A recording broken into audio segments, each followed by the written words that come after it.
Hi, this is Mark Bondurant with Independent RX Consulting. Today's topic is inventory. Do you realize that 78 cents of every dollar that you bring in goes to purchase something else?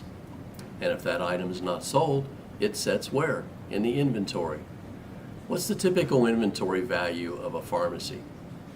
It could be anywhere from 150 up to, sky's the limit, I suppose, but in an average pharmacy, around $200,000 sits in inventory, which makes it the largest asset that most pharmacies have. So how do we control that asset? How do we get the most value from that inventory?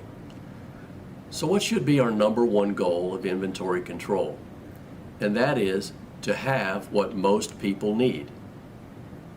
The key word in that sentence is most. Many of the older independent pharmacies always took pride into when no one else had the item in town, that they always had it in stock. And while that was an honorable thing to shoot for, if that's your goal, then you're frequently going to have way too much inventory in your store. So the goal is not to have what everyone needs, it's to have what most people need. So how do we keep from having excess inventory? There's two basic rules. The first is the 3-bottle rule. And with the 3-bottle rule, it says that anytime that anyone in the store is putting away an item, that's the third bottle on the shelf. There's 2 bottles in front of it, and you have to move those to put that third bottle away. Anytime you do that, that should automatically trigger you to check your inventory value numbers in your computer and also your trigger numbers to see if that item is really needed. Frequently, that's either an order error or it's a data error that leads to having excess product on your shelf that you do not need. Another good way to check is to run a report and see, are there any items in the store that you have more than $500 of value with? And likewise, go to the shelf, check and be sure that the count is right and that the trigger number is right and that you don't have excess items on your shelf. The biggest killer of good inventory is slow movers. A slow mover is anything that hasn't sold in 100 days. And what should be our goal there? A common goal for slow movers is 10% of the total number. Excuse me. Frequently in stores we see that number to be 15 to 20%. So you could have as much as $40,000 to $50,000 of inventory that is not sold in 100 days. And most likely it's going to sit there and go outdated. So controlling your slow movers is a very important factor in inventory control.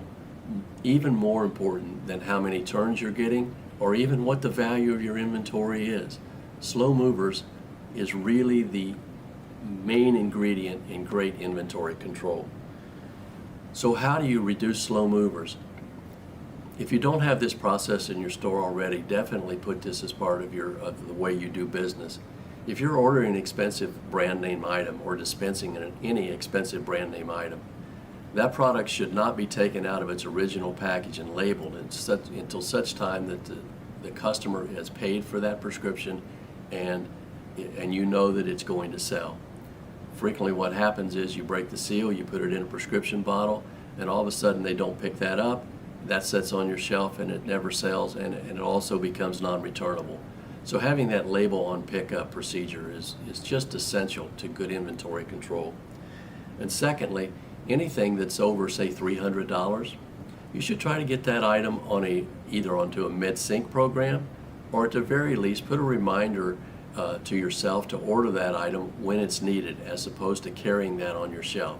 And if you do those 2 simple tips, you'll reduce your inventory amount considerably and also reduce your slow movers. If you have other questions about inventory control, be sure to reach out to your independent RX consultant representative and we'd be glad to go over it with you. Thank you.